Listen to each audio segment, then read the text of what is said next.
எல்லாருக்கும் வணக்கம். First of all thank you press and media இங்கே வந்ததுக்கு உங்கள் டைம் எடுத்து. Let me start off with thanking Varsha ma'am for casting me to this project. So நான் audition பண்ணி இந்த ப்ராஜெக்ட்குள்ளே வந்ததுக்கப்புறம் it was new to me.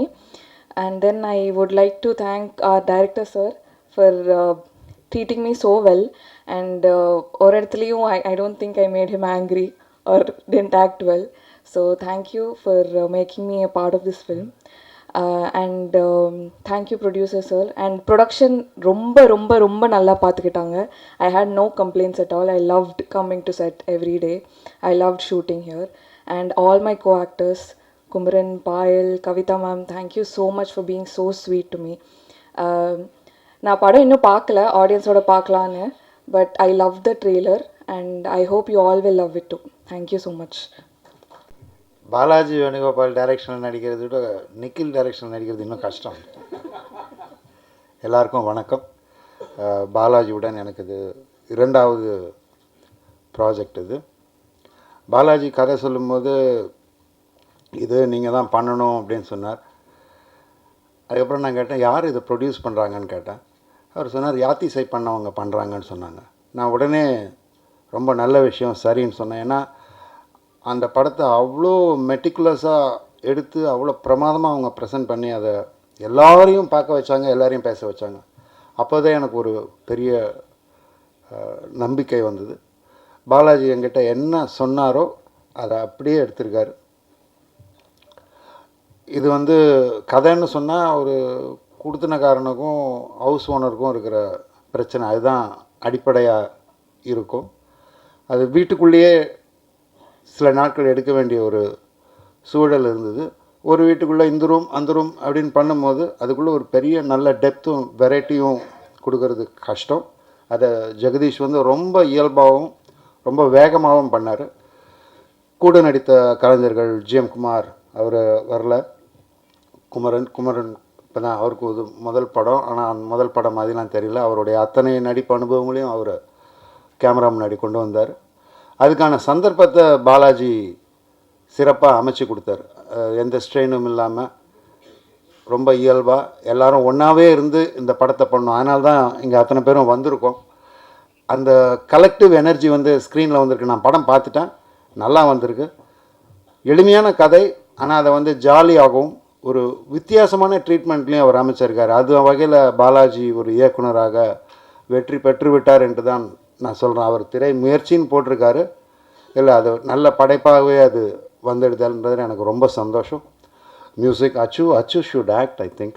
இல்லை நீங்களே சொல்லுங்கள், நல்லா ஸ்மார்ட்டாகிறாரு. உங்கள் பாடல்கள் ரொம்ப ரொம்ப நல்லா இருக்குது. அவர் முதல்ல அங்கே காரில் போடும்போதே நான் சொன்னேன், நல்லா வந்திருக்கேன் பாட்டு, இது சரியான இடத்துல அமையுமா, இல்லைனா பாட்டு ஏன் இந்த பாட்டுன்னு வந்துட போகுதுன்னா, இல்லை நீங்கள் பாருங்கள் நான் போட்டு காமிக்கிறேன் அப்படின்னு பாலாஜி சொன்னார். அது இரண்டும் ரொம்ப ரொம்ப அழகாக பொருந்தி வந்திருக்கு. அதே மாதிரி எடிட்டர் மதன் எங்கெல்லாம் கொஞ்சம் நாங்கள் அங்கெல்லாம் நீட்டிக்கிட்டு இருந்ததா எல்லாத்தையும் நறுக்கி ரொம்ப கரெக்டான டயத்தில் பண்ணி கொடுத்துருக்காரு. அவருக்கும் என்னுடைய வாழ்த்துக்கள். ஏன்னா ரொம்ப very beautifully cut this film is. Art director Vasu ஒரு சின்ன ரூமுக்குள்ளே ஒருத்தனுடைய வாழ்க்கையை காட்டணும் அப்படின்னும் போது அதில் அவ்வளோ டீட்டெயில் வச்சு அவர் அந்த ஒருத்தனுடைய வாழ்க்கையை அவர் காட்டியிருப்பார். அது என்னோடய ரூம் தான். அதிகமாக அதை பற்றி பேச விடாமல் காட்சிகள்லேயே அதை செஞ்சுருக்காங்க. அதெல்லாம் இந்த படத்தில் நான் பார்த்து ரசித்த விஷயங்கள். நீங்கள் எல்லோரும் பார்க்க தான் போகிறீங்க, நிச்சயம் உங்களுக்கு பிடிக்கும். மற்றபடி இதை அப்புறம் ப்ரொடக்ஷன் பற்றி சொல்லி ஆகணும். ஸ்ரீனிவாசன், ரவி அண்ட் அவங்க எல்லாருமே எல்லா நாளும் ஷூட்டிங் ஸ்பாட்டில் இருந்தாங்க. எங்களுக்கு தேவையானது அனைத்தையுமே செஞ்சு கொடுத்தாங்க. எந்த ஸ்ட்ரெயினும் கிடையாது. அது நான் ரொம்ப சந்தோஷப்பட்டேன். அவங்கக்கிட்ட அப்போவே சொன்னேன், இப்போது மேடையிலையும் சொல்கிறேன். இதுக்கெல்லாம் காரணமான எங்கள் தயாரிப்பாளர், அவர் யாத்திசையை எப்படி கொண்டு போய் சேர்த்து அனைவரையும் வியக்க வைத்தாரோ அதே போல் இந்த படத்தையும் கொண்டு சேர்ப்பார் உங்களுடன் சேர்ந்து என்று நம்பிக்கையுடன். நன்றி, வணக்கம். எல்லாருக்கும் வணக்கம். ஆக்சுவலி இந்த படம் ஸ்டார்ட் பண்ணும்போது எனக்கு சுத்தமாக தமிழ் தெரியாது. ஸோ இப்போ மேனேஜ் பண்ண முடியும். So I hope it's okay. First of all இந்த படத்துக்கு காரணம், as in for me, it is because of Varsha. Thank you so much, because அந்த ஒரு ஃபர்ஸ்ட் ஸ்டெப் கிடைக்கலனா I am not from this place. So அந்த ஒரு first step and introduction and lead டெஃபினட்டாக ரொம்ப ரொம்ப ரொம்ப முக்கியம். And Varsha, thank you so much for that. அதுக்கப்புறம் ஷூட்டிங் ஸ்டார்ட் பண்ணதுக்கப்புறம் I have to definitely be thankful for the experience I've had. இங்கே இந்த பிளேஸில் எனக்கு யாரும் இல்லை, இந்த இண்டஸ்ட்ரியில் யாரும் தெரியாது, இந்த லாங்குவேஜ் கூட தெரியல. So when the situation is like that, ஒரு கம்ஃபர்டபுளான team very very very important for my on screen work to be good. So I'm very happy with the team that I've met. In the screen space is very important because in the film the character is very very important, not just a part of the love story. மொத்த script and story க்கு இந்த character very very important. ஆனாலும் எனக்கு ஒரு very very very nice song இருக்குது. And Ashish sir, thank you so much because this is my first song in Tamil and அது ரொம்ப பியூட்டிஃபுல்லாக இருக்குது. ஆக்சுவலி எல்லா visuals, trailer visuals, songs, pictures எல்லாமே நான் இப்போ தான் பார்க்குறேன். பிகாஸ் இப்போ வரைக்கும் I just shot for it and I went back to Hyderabad for work. Dubbing கூட இந்த ஃபில்மில் பண்ண முடியல, பட் ஹோப்ஃபுல்லி இந்த next one. And Jagdish sir, thank you so much for showing me well. This is my introduction, this is my debut film, so it is very important that I'm shown and seen well. Thank you so much. Now first start பண்ணும்போது சொன்னேன் that this is a very good team to work with. So producers and your team, all of you, thank you so much for making me feel so comfortable. It reflects in work, it reflects on screen because I'm very new to it, and for everybody, I'm sure everybody is thanking the production house a little extra. And Kumaran is an introvert to others, but when you work with him and if you're in close quarters, he's not that an introvert. It's very comfortable to work with. Everything boils down to inga ellaru inga Chennai la da irpanga, language theriyu, and they're friends with each other also. I'm the only one who came from outside. So அப்படி இருக்கும்போது he made me feel very comfortable, and even my director. And director sir, actually I didn't know that you had such an aggressive side in post-production and in the studio, because as actors, like Dharni said, we don't know that. He's very very very sweet. ஒரு only problem I had was improvise பண்ணுவாங்க. Scene morning he'll change, long dialogues irukku, but every dialogue that he has written, he's even written the lyrics also, so you know how meaningful, how deep and how amazing he can talk and write and direct. So எனக்கு language மட்டும் அது கொஞ்சம் எனக்கு tension ஆயிடுச்சு, but actually it is very comfortable to work with him because he knows what he wants. If you know what you want, இந்த ஷார்ட்டில் இவ்வளோ தான் இருக்குது, இது மட்டும் ப்ராக்டிஸ் பண்ணு, இது மட்டும் சொல்லு அப்படின்னு சொன்னால் I will really concentrate on what is important for what is on screen. To perform the entire script, an entire scene in one go is not what is important. To perform what is required for that scene and for that shot is important. And I'm very happy that you could give me that clarity, sir, and only with that comfort I could perform. Just performing the entire scene doesn't make sense is what I learned from you, and also some Tamil. Thank you so much for everybody. இது என்னோட first படம் தமிழில். Next time நானே dub பண்ணுறேன். This time it was not possible. And என்னோட டீமுக்கு and specially to me உங்களோட support வேணும் அண்ட் பிளெஸ்ஸிங்ஸ் வேணும். Thank you so much. இங்கே வந்திருக்கும் பத்திரிகை மற்றும் ஊடக நண்பர்களுக்கு நன்றி. எங்களுக்காக நேரம் ஒதுக்கி இவ்வளோ பேர் வந்திருக்கீங்க, அதுக்கே ஸ்பெஷல் தேங்க்ஸ். இங்கே உட்காந்து இந்த ஆங்கிளில் பார்க்கும்போது ரொம்ப எமோஷ்னலாக இருக்குது. ஏன்னா இந்த படத்தில் வந்த ஒரு சின்ன டைலாக் மாதிரி சினிமா என் லட்சியம் அப்படின்னு ஒரு டைலாக் வரும். உண்மையாகவே அது எனக்கு ஒரு பெரிய லட்சியம், ஒரு 16-17 வருஷம் லட்சியம். ஸோ எப்படியாவது சினிமாவில் ஹீரோ ஆகிடணும் அப்படின்ற ஒரு பெரிய கனவு. அதனால் அதை இங்கே உட்காந்து அந்த மொமெண்ட்டில் இருக்கோம் அப்படின்னு நினைக்கும்போது, அதை பார்க்கும்போது ரொம்ப இமோஷ்னலாக இருக்குது. ஸோ மறுபடியும் ரொம்ப நன்றி. நீங்கள் எல்லோரும் நேரம் ஒதுக்கி வந்ததுக்கு மனமார்ந்த நன்றி. அண்ட் அந்த கனவை நினைவாக்குனது வீனஸ் என்டர்டெயின்மெண்ட் கணேஷ் சார். எனக்கு சினிமாவில் யாருமே எங்கள் ஃபேமிலி சினிமா பேக்ரவுண்ட் கிடையாது. அப்பா டீ கடையில் வேலை பார்த்தவர். ஆனால் அவர் என்ன சினிமாவில் போய் ஹீரோ ஆகணும் அப்படின்னு சொல்லிட்டாரு. அவருக்கு அந்த ஆசை இருந்துச்சு, எனக்கும் அந்த ஆசை இருந்துச்சு. ஸோ இப்போ அவர் கனவை நான் நினைவாக்கணும் அப்படின்னு ஒரு ஆசையில் இருக்கும்போது எனக்கு எங்கேருந்து ஆரம்பிக்கணும் எதுவுமே தெரியல. எங்கெங்கேயோ வந்தேன். கடைசியில் பாண்டியன் ஸ்டோர்ஸ்னு ஒரு சீரியலில் வந்து அட்லீஸ்ட் வெளியே தெரிய ஆரம்பிச்சது. அப்பயும் உங்களுடைய ஆதரவு இருந்தது. அதே மாதிரி இந்த படம் இன்றைக்கி வந்து தொடங்கியிருக்கோம், நல்லபடியாக கால் எடுத்து வச்சுருக்கோம். உங்களுடைய சப்போர்ட் என்னுடைய சினிமா வாழ்க்கையிலையும் ரொம்ப முக்கியம். இது வந்து ஒரு மிகப்பெரிய சம்பவம். குமார சம்பவம் வந்து என்னோடய வாழ்க்கையிலே ஒரு பெரிய ஒரு சம்பவம், முக்கியமான ஒரு சம்பவம். ஸோ ரொம்ப இமோஷ்னல் அண்ட் ரொம்ப திருப்தியாக இருக்குது இந்த இடத்துல இருக்க. ஸோ கணேஷ் சார் முதல்ல ரொம்ப தேங்க்ஸ். ஏன்னா என்னுடைய இது எப்படி சொல்கிறது, என்னுடைய ஒவ்வொரு நாள் ஷூட்டிங் போகும்போதும், நான் வந்து பாண்டியன் ஸ்டோர் ஷூட் போகும்போதும் எனக்கு தெரியும் நான் வந்து சினிமாவுக்கு எப்படியாவது போயிடணும் அப்படின்னு ஆசையோடு மட்டும்தான் நான் அங்கே போவேன். எனக்கு எந்த சினிமா பேக்ரவுண்ட் இல்லைன்னாலும் என் ஃபேமிலியில் ஒருத்தராக இருந்து எனக்கு ஒரு அண்ணன் இருந்தால் என்ன பண்ணுவாரோ அந்த மாதிரி எனக்காக பல கதைகள் கேட்டு கடைசியாக இப்போ குமார சம்பவமை நடத்தியிருக்காரு. அதுக்கு பெரிய தேங்க்ஸ். அண்ட் அதுக்கு கூட இருந்த சீனு சார், ரவி சார், எல்லா கதையிலையும் அவங்களும் உட்காந்து இவங்க எல்லோரும் சேர்ந்து தான் என்னை ஹீரோ ஆக்கியிருக்காங்க. நான் மட்டுமே இது பண்ணலை. ஸோ அதுக்கு ரொம்ப தேங்க்ஸ் சார். அப்புறம் பாலாஜி அண்ணா கூட வந்து நான் யூடியூப் காலத்துலேருந்தே ஒன்றும் இல்லை, எதுவுமே இன்றைக்கி ஏதாவது பண்ணுவோம் அப்படின்னு போய் அவர் டைரக்ட் பண்ணுவார், நான் நடிப்பேன். அது பெருசாக வெளியே கூட வராது சம்டைம்ஸ். அவர் பேஷனேட்டாக அதை பண்ணிகிட்ருப்போம். இன்றைக்கி 2 பேரும் சேர்ந்து ஒரு படம் பண்ணியிருக்கோம் அப்படின்னு நினைக்கும் போது ரொம்ப சந்தோஷமாக இருக்குது. ரொம்ப ஒரு ஃபன்ஃபில்டு ஃபேமிலி என்டர்டெய்னராக ஒரு ப்ராஜெக்ட் ஒன்று கொடுத்துருக்கோம். எல்லாருக்கும் கண்டிப்பாக பிடிக்கும். எல்லா சின்ன வயசுலேருந்து பெரியவங்க வரைக்கும் இந்த படம் கண்டிப்பாக பிடிக்கும். முகம் சுளிக்காமல் எல்லோரும் குடும்பத்தோடு வந்து பார்க்குற மாதிரி ஒரு ப்ராஜெக்ட் பண்ணியிருக்கோம். அப்படி தான் அண்ணாவும் டிசைன் பண்ணியிருக்காரு. நாங்கள் எல்லோரும் அதில் கிளியராக இருந்தோம்.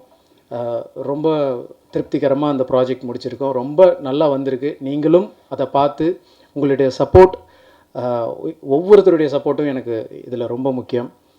அண்ட் அடுத்ததாக என் கூட நடித்த co actors Kumaravel sir and GN Kumar sir, Balasaravanan, எல்லாருமே, சிவா அரவிந்த் பிரதர், எல்லாருமே வந்து ரொம்ப தேர்ந்த நடிகர்கள். சினிமாவில் சக்ஸஸ்ஃபுல்லாக பயங்கர எக்ஸ்பீரியன்ஸ்டு ஆக்டர்ஸ். அவங்க எல்லார் மத்தியிலும் நான் நடிக்கிறதுக்கு முதல்ல பெருமைப்படுறேன். அந்த இடத்துல என்னை கொண்டு வந்து ப்ளேஸ் பண்ணதுக்கு ரொம்ப நன்றி. பட் என்னை ரொம்ப கம்ஃபர்டபுளாக, ரொம்ப அவங்க வீட்டு பையனாக தான் என்னை பார்த்து, அதுதான் சொன்னேனே, இது இவங்க எல்லாரும் சேர்ந்து தான் என்னை ஹீரோ ஆக்கியிருக்காங்க அப்படின்றதான் சொல்லணும். ஸோ அந்த மாதிரி ரொம்ப கம்ஃபர்டபுளாக இருந்தது. இவங்க எல்லாரும் கூடயும் நடித்தது எனக்கு மிகப்பெரிய பெருமை. Thank you sir.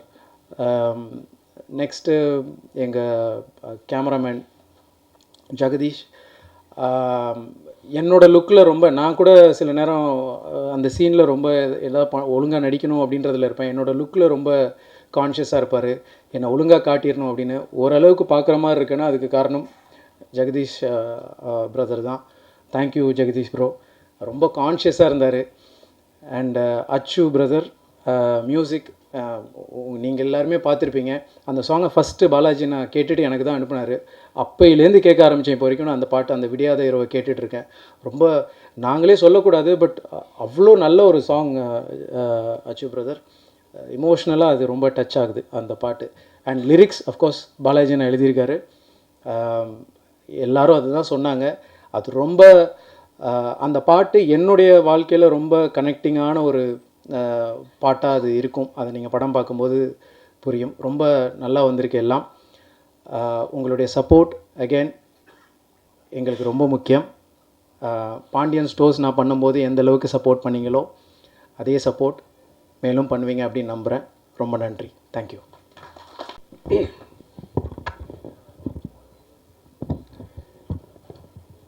மைக் எனக்கு புதுசு இல்லை, ஏன்னா நான் டெய்லி மைக்கில் பேசுகிறேன். என்ன ஒரு தமிழ் திரைப்படத்தில் ஒரு இயக்குனராக நீங்கள்லாம் அங்கீகரித்து நேத்தியோட 2 வருஷம் ஆயிருக்கு.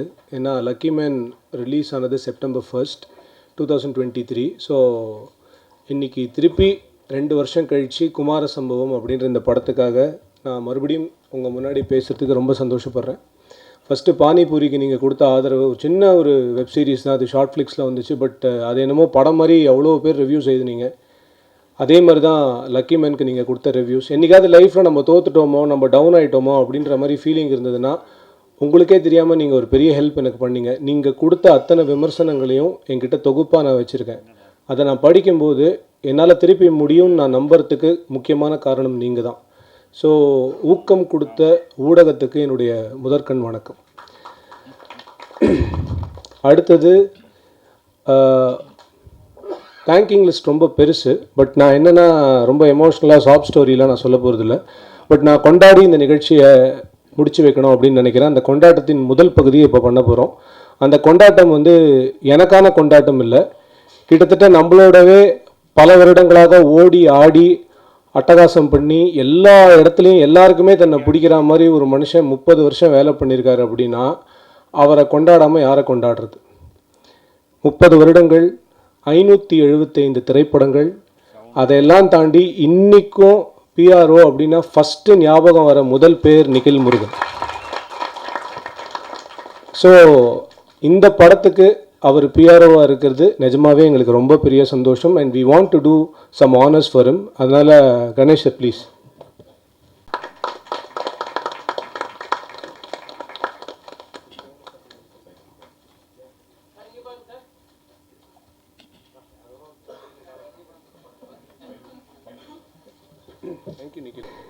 அண்ட் குமார சம்பவம்.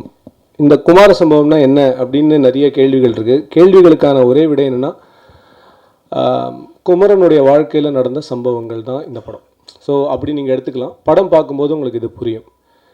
அண்ட் இந்த மேடையில் இருக்கிற எல்லாரை பற்றியும் நான் நிறைய பேசணும் அப்படின்னு ரொம்ப ஆசைப்பட்றேன். ஸோ அதனால் ரொம்ப டைம் எடுத்துக்க மாட்டேன். பட் ப்ராபப்ளி கொஞ்சம் டைம் எடுத்துக்கிறதுக்கான ஒரு ஸ்கோப் நான் எடுத்துக்கிறேன். ஃபஸ்ட்டு நான் யார்கிட்டேருந்து ஆரம்பிக்கணும் அப்படின்னா, எல்லோரும் கடைசியாக ப்ரொடியூசரை பற்றி பேசுவாங்க. நான் வந்து ஃபஸ்ட் எடுத்த உடனே ப்ரொடியூசர் பற்றி பேசிடலாம் அப்படின்னு ஒரு ஐடியாவில் இருக்கேன். ஏன்னா குமரன் மூலமாக தான் எனக்கு கணேஷ் சார்லாம் அறிமுகம். ஒரு கதையை சொல்லும்போது ஒரு 2-3 பேர் சேர்ந்து கதை கேட்குறேன். இது ஜென்ரலாக நடக்கிற ப்ராசஸ் தான். அதெல்லாம் பண்ணி முடித்ததுக்கப்புறம் நான் வந்து உடனே அந்த கதை டேக் ஆஃப் ஆகுது, உடனே ஓகே ஆகுது. அண்ட் கடன்னு ப்ராஜெக்ட் நகர்ந்து போகுது. அண்டு அடுத்தடுத்த கட்டங்களுக்கு இந்த ப்ராஜெக்ட் ரொம்ப வேகமாக போகுது. அப்படின்னும்போது கணேஷருடைய ஒரு முடிவோடைய ஒரு வலிமை என்ன அப்படின்றது எனக்கு ஃபஸ்ட்டு அப்போ தான் புரிஞ்சிச்சு. அப்புறம் என்னென்னா, இந்த ஒர்க் அவுட் பண்ணுறவங்களுக்குலாம் ஒன்று தெரியும்னு நினைக்கிறேன். இன்டர்வல் ட்ரைனிங்னு ஒன்று இருக்கும். அதாவது 10 நிமிஷம் ஓடுவாங்க, 3 நிமிஷம் நடப்பாங்க, 1 நிமிஷம் தவழ்வாங்க, திருப்பி ஓடுவாங்க, அந்த மாதிரி. ஸோ எங்கள் ப்ராஜெக்ட்டு இன்டர்வல் ட்ரைனிங் மாதிரியே நடந்தது. திடீர்னு 10 நாள் பேய் மாதிரி வேகமாக ஓடும், திடீர்னு பார்த்தா சவுண்டே இருக்காது. இப்படிலாம் நடந்துக்கிட்டே இருக்கும். நான் என்னடா இது நல்லா தானே போய்ட்டுருக்கு, ஏன் திடீர்னு நிற்குது, ஏன் இப்படி இருக்குது? இந்த மாதிரி எல்லா டைரக்டருக்கும் இருக்கிற ஒரு சின்ன கலக்கம் இருக்கும். ஏன்னா டைரக்ஷன்றது ஒரு பெரிய ஃப்ளோ. அந்த ஃப்ளோ டிஸ்டர்ப் ஆச்சு அப்படின்னா அதில் எத்தனை விஷயங்களை வந்து நம்மளால் திருப்பி கொண்டு வர முடியும்னு தெரியாதுன்றதை நான் ரொம்ப தீர்மானமாக நம்புகிறேன். அப்புறம் பார்த்தா ரொம்ப தள்ளி போடுறாங்களே அப்படின்னு பார்த்து ரொம்ப நாள் பார்த்துக்கிட்டே இருக்கேன். ஒரு ஸ்டேஜில் எனக்கு எப்படி தோணுச்சுன்னா, தள்ளி போடலான்ற டெசிஷனையே தள்ளி போடுறாங்களே, அந்த லெவலுக்கு இவங்க இருக்காங்கன்ற மாதிரி ஒரு டவுட் எனக்கு இருந்தது. அப்புறம் ஒரு விஷயம் என்னோடய கிரிக்கெட் கோச் ரமேஷ் சார் ஒன்று சொல்லி கொடுத்தாரு. அது அவர் சொன்னது எனக்கு ஞாபகம் வந்து அது திடீர்னு ஒரு நாள் ஸ்ட்ரைக் ஆச்சு. என்னென்னா, கணேஷ் சார் வந்து இயல்பிலேயே இடது கை பழக்கம் இருக்கிற ஒரு மனிதர். ஸோ இந்த இடது கை பழக்கம் இருக்கிறவங்க என்னென்னா, அவங்களுடைய அப்ரோச்சே மெத்தாடிக்கலாக இருக்கும். அது நமக்கு ஸ்லோவாக தெரியும். ஆனால் அவங்க ஒரு டெசிஷன் எடுத்தாங்கன்னா உலகமே எதிர்த்து நின்றாலும் அதை பேக் பண்ணுவாங்க, அதில் நிற்பாங்க உறுதியாக அப்படின்னு. ஸோ கணேஷ் சார் உறுதியாக நின்றதுனால மட்டும்தான் இந்த மேடையில் நான் உறுதியாக நின்று பேச முடியுது. So thank you Ganesh sir. நீங்கள் இல்லைன்னா this is not possible. And நான் ஒரு தடவை இந்த வானிலை பார்க்கும்போது நம்ம தமிழ்நாடு வெதர்மேன் சொல்லுவார், நுங்கம்பாக்கமில் இவ்வளோ மழை, மீனம்பாக்கமில் இவ்வளோ. எப்போ பாரு நுங்கம்பாக்கத்தில் நிறைய மழை பெஞ்சதே நான் ஃபீல் பண்ணுறேன்னா அதுக்கு ரொம்ப முக்கியமான காரணம் கணேஷ் சார் தான். அவ்வளோ நல்லவரை சத்தியமாக சினிமாவில் கூட காட்ட முடியாது. ஏன்னா இந்த ப்ராஜெக்டை நடந்த டைமில் இப்போ வரைக்கும் யாருக்கும் ஒரு பேமெண்ட் பெண்டிங் அப்படின்றது இல்லை. எல்லாருக்கும் நேரத்துக்கு அவங்களுக்கான சம்பளம் அவங்களுடைய திறமைக்கும் தகுதிக்கும் வாய்ந்த சம்பளம், யார்கிட்டையும் பார்கெயின் கூட பண்ணாமல் அவங்க கேட்குற சம்பளத்தை கொடுக்குற ஒரு எக்ஸ்ட்ராடினரியான முதலாளி. நான் உண்மையிலே சொல்கிறேன், ஒரு டேரக்டராக நான் இந்த படத்தில் ஜெயிச்சேன்னா எனக்கு இன்னொரு படம் கிடைக்கலாம், இன்னும் 2 படம் கிடைக்கலாம். ஆனால் ஒரு ப்ரொடியூசராக என் ப்ரொடியூசர் ஜெயிக்கணும்னு நான் ஏன் ஆசைப்பட்றேன்னா, அவர் ஜெயிச்சா என்ன மாதிரி ஒரு 3லேருந்து 4 டேரக்டருக்கு லைஃப் கிடைக்கும். I am very sure. அந்த அளவுக்கு ஹீஸ் அவ்வளோ பேஷன் இருக்குது அவருக்கு ஒரு விஷயத்தை பண்ணுறதுல. எனக்கு அதுதான் ரொம்ப பிடிச்சது அவர்கிட்ட. அண்ட் இன்றைக்கி குமரன் வந்து எனக்கு ஒரு அண்ணன் மாதிரி அப்படின்னு பேசினார் தெரியுமா. நிஜமாகவே அண்ணன் மாதிரின்லாம் சொல்ல வேணாம், அண்ணனே சொல்லியிருக்கலாம் குமரன் என்னை பொறுத்த வரைக்கும். அந்த மாதிரி தான் அவர் வந்து குமரனை பார்க்குறாருன்னு நான் நினைக்கிறேன். அடுத்தது யாருன்னா, இந்த ப்ராஜெக்டில் வந்து முதல் முயற்சியாக இதுலேருந்து பாட்டிலேருந்து தான் ஆரம்பித்தோம். ஸோ அச்சு தான் ஆரம்பித்தான். அச்சு கூட ஒர்க் பண்ணுறது ரொம்ப அலாதியான அனுபவம். பேசிக்காக அச்சு மாதிரி ஒரு கம்போசர் வந்து ரொம்ப ரொம்ப ரேர். அது எத்தனை பேருக்கு தெரியும் தெரியல. ஏன்னா இன்றைக்கி தமிழ் சினிமா எந்த கட்டத்துக்கு போயிருக்குன்னா, ஒரு படம் கூட வராத ஒரு மியூசிக் டைரக்டருக்கு 10 படம் கொடுக்கறதுக்கு எல்லாம் ரெடியாக இருக்காங்க. ஆனால் பின்னோக்கி போய் பார்த்து நல்ல மியூசிக் டைரக்டர்ஸ் நிறைய பேர் இருக்காங்க. அவங்கள ஒரு கம்போசரை மேலே கொண்டு வருவோமேன்ட்டு சொல்லிவிட்டு ஏதாவது ஒரு டைரக்டர், ஏதாவது ஒரு ப்ரொடியூசர் யோசிச்சாங்கன்னா அச்சு மாதிரி நிறைய பேரை நம்ம திருப்பி மீட்டு கொண்டு வர முடியும் அப்படின்னு நான் நினைக்கிறேன். விடியாத இரவு பாட்டு எதுக்காக பண்ணோன்றதை நான் இப்போ சொல்கிறேன். உண்மையிலேயே என் தாத்தா பாட்டி காலத்தில் மயக்கமாக கலக்கமாக இருந்தது. என்னுடைய அப்பா அம்மா ப்ராபப்ளி இன்னும் கொஞ்சம் தள்ளி வந்த காலத்தில் வந்து யாராவது டவுனாக இருந்தால் ஒவ்வொரு பூக்களுமேனு ஒரு பாட்டு இருந்தது. இப்போ இருக்கக்கூடிய 2K கிட்ஸுக்கு என்றைக்காவது அவன் டவுன் ஆவான்ல, அப்போது அவன் லைஃப்பில் திருப்பி அவன் மேலே வரணுன்னா நம்ம ஒரு பாட்டு பண்ணணும் அப்படின்னு எங்களுக்கு தோணுச்சு. அதுதான் விடியாத இரவு பாட்டில் வி ட்ரைட். அது என்னுடைய ஞானகுரு ஞான தகப்பன் கண்ணதாசனுக்காக இந்த பாட்டை ஒருவேளை அவர் எழுதினா எப்படி எழுதுவார் அப்படின்னு நினச்சி நான் எழுதின பாட்டு அது. இந்த படத்தில் 6 பாட்டு பண்ணோம். இந்த 6 பாட்டுமே, ஒரு பாட்டு வந்து பாரதியாருக்கு டெடிகேட் பண்ணோம், ஒரு பாட்டு நாமுத்துக்குமாருக்கு டெடிகேட் பண்ணோம், ஒரு பாட்டு வைரமுத்து சாருக்கு பண்ணோம், ஒரு பாட்டு வாலி சாருக்கு பண்ணோம், ஒரு பாட்டு கண்ணதாசன் சாருக்கு பண்ணோம், ஒரு பாட்டு இப்போ இருக்கிற அசல் கோளார் பால் டப்பா மாதிரி நம்மளாலையும் எழுத முடியாதுன்னு சும்மா ட்ரை பண்ணி பார்த்தோம். அதுவும் எனக்கு தெரிஞ்சு நல்லா தான் வந்திருக்குன்னு நினைக்கிறேன். ஸோ யாருக்கும் வாய்ப்பு கொடுக்கக்கூடாது அப்படின்ற எண்ணம்லாம் எனக்கு கிடையாது மிஸ்டர் ஆனந்த். நீங்கள் சொன்னீங்க. எனக்கு என்னென்னா, இந்த படத்தில் நான் வாய்ப்பு கொடுத்துக்கிட்டேன் அப்படின்னு நான் நினைக்கிறேன். ஏன்னா எனக்கு ஒரு வாய்ப்போட அருமை தெரியும். எனக்கு கொடுத்த வாய்ப்புகள், நிராகரிக்கப்பட்ட வாய்ப்புகள்லாம் எவ்வளோ இருந்ததுன்னு தெரியும். நான் ஒரு வேளை தப்பாக எழுதினேன்னா வேறு யாராவது யோசிக்கலாம் அப்படின்றது தான் என்னோடய ஐடியா. ஆனால் எனக்கு தெரிஞ்ச வரைக்கும் என்னோடய கதைக்கான பாடல்களை என்னால் எழுத முடியும் அப்படின்னு நான் நம்பினா நான் எழுதினேன். பட் எல்லா படத்துலையும் நான் அதை பண்ணுவேனான்னு கண்டிப்பாக கிடையாது. Because I want to collaborate with lot of talents. Kumara Sambavam has to be special for me. இந்த படத்துடைய அத்தனை literature, anything that you see, ரைட்டிங்லேருந்து ஆரம்பித்து பாட்டுலேருந்து ஆரம்பித்து எவ்ரி திங், எழுத்துன்னு நீங்கள் எதை கேட்டாலோ பார்த்தாலோ இது அத்தனையும் நான் ஓன் பண்ணணும்னு நினச்சேன். இது ஒரு பேராசைன்னு கூட சொல்லலாம். பட் அந்த பேராசைக்கு பின்னாடி ஒரு மிகப்பெரிய அடுத்த பேராசை இருக்குது. என்னென்னா, ஆடியன்ஸ் டிசர்வ் ஃபென்டாஸ்டிக் என்டர்டெயின்மெண்ட். அந்த ஆடியன்ஸ்க்கு இந்த மாதிரி ஒரு என்டர்டெயின்மெண்ட்டை இது வரைக்கும் யாரும் கொடுக்கல அப்படின்னு சொல்கிறதுக்காக உயிரை கொடுத்து அவ்வளோ வேலை நான் பண்ணேன் அப்படின்னு நான் சொல்லிப்பேன். இதை நான் சொல்லும்போது with a lot of humbleness only I'm telling. ஏன்னா இன்றைக்கி ஆடியன்ஸ்க்கு வந்து ஒரு தேட்டருக்கு வரும்போது, எங்கேயாவது ஒரு மாலுக்கு வந்து பார்க்கும்போது குழந்தைங்களோட வர நிறைய பேரண்ட்ஸ்க்கு வந்து எந்த படத்துக்கு போகிறதுனே தெரில. யூஏ இருக்குது, போகலாமா வேணாமா, ஐயோ இது ஏவாக இருக்குது, இதுங்க போவே வேணாம், இது பயங்கர ஆக்ஷன் படமாக இருக்கும், குழந்தைங்களை கூப்பிட்டு போனோம். இந்த மாதிரி ஒரு அப்பா அம்மா எப்பயுமே குழப்பத்தில் இருக்காங்க. அந்த அப்பா அம்மாக்கள்லாம் கவலையப்படாமல் உங்கள் வீட்டில் இருக்கிற நண்டு சிண்டு எல்லாத்தையும் கூட்டிகிட்டு கண்டிப்பாக செப்டம்பர் 12 நீங்கள் தேட்டருக்கு வரலாம். உங்கள் வீட்டில் இருக்கிற பெரியவங்களையும் கூட்டிகிட்டு வாங்க. குடும்பமாக இந்த மாதிரி ஒரு படத்தை நீங்கள் என்ஜாய் பண்ணுறதுக்கு you have done something. So அச்சுக்கு அப்புறம் அடுத்தது என்னுடைய டிஓபி ஜெகதீஷ் அண்ட் வாசு. இவங்க 2 பேரும் வந்து எப்படின்னா, எங்கள் ப்ராஜெக்ட் ஒரு ஸ்பிரிச்சுவலி எம்பவர்ட் ப்ராஜெக்ட் அப்படின்னு சொல்லுவேன். ஏன்னா நான் ஜெகதீஷை ஜக்கின்னு கூப்பிடுவேன், வாசுதேவ்னு கூப்பிடுவேன். ஸோ யோசிச்சு பார்த்தீங்கன்னா ஜக்கி வாசுதேவ் அப்படின்னு ஒரு பேர் வரும். அவரும் ஒரு பெரிய சத்குரு. ஸோ அவரோட பிளெஸிங் எப்படியோ கூடவே சுற்றிட்டு இருக்கு அப்படின்ற மாதிரி ஒரு ஃபீலிங் இருக்கும். ஆனால் இவங்க 2 பேரும் ரொம்ப அநியாயத்துக்கு நல்லவங்க. சத்தியமாக சொல்கிறேன், அவங்க ஒய்ஃப் கிட்ட நான் ஃபோன் பண்ணி கேட்டால் அவங்க என்ன திட்டினாங்கன்றது எனக்கு தெரியும். என் எதிர்க்க எதையுமே காட்ட மாட்டாங்க. ஆனால் நான் சொன்ன எல்லாத்தையும் பண்ணாங்க, சொன்னதுக்கு மேலேயும் பண்ணாங்க.